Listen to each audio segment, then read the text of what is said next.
What is your take on the theme for 2022, Break the Bias?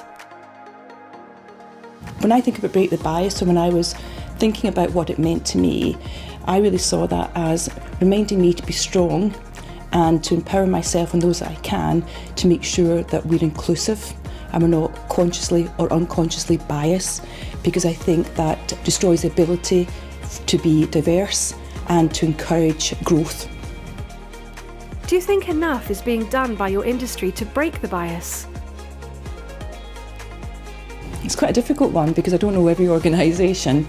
When it comes down to it, we're all accountable and responsible for the way in which we act. But I think from what I've seen within financial services and the companies I've worked with, or through financial services agency, is that there's a much greater drive towards being inclusive, not being biased, and that is set through the cultures that are set by businesses, the tone that comes from the top, and also we as leaders making sure that if it's not working, we take responsibility for making amendments or changing to make sure that it does work. So is there enough being done? I would hope so, and I'd certainly say with seeing other generations coming through and more diversification in the workforce, that it's becoming more embedded rather than a conscious decision. Which women have positively impacted your career? A number of women who have done that either by the positive way in which they have achieved, or also adversely in the negative things that they've done, so as to make sure that I don't go down that path.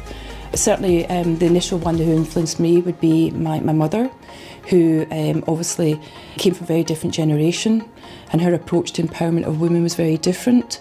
However, some of the things that she said and made comment to me on made me realise I was independent, I was strong, and I would take my own path in life. But again, I find more and more now that the younger generation influences me, because they come with a very different approach.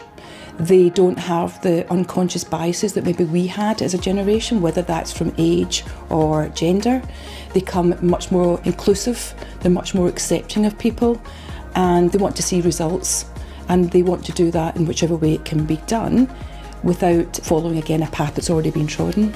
So I find the younger generation very influential, and for that I would say my daughters, who are both hitting 30 and mid-20s, who again successful careers and are very strong-minded and very assertive in rechecking and rebalancing me, whether it's from the things I say or believe or comments I make, down to telling me don't wear that dress in the morning, mum. So many people have influenced me, but I would say more family who I can trust, or close friends who I know I have a safe environment with. What is the best advice a woman has given you? Multiple different bits of advice, depending where I am at that point in time and what needs to be changed, that will make the biggest impact to either making a positive decision or moving forward. I think the first positive bit of advice, stimulation I got was from my mother, who didn't believe really in further education for women. Her attitude was, you went into the workplace, you found a husband, you had children, and you exited the workplace. And that was very much her approach. So her approach was, I best go into work, make sure I always look the part, and bag myself a good husband. So the very fact that she said that, it made me realise that I wasn't just one of the crowd and the followers. I wanted to make a difference, and I wanted to be me. So it knee-jerked me into taking control of my own life and my own thoughts. So a negative comment to make me into a positive way forward.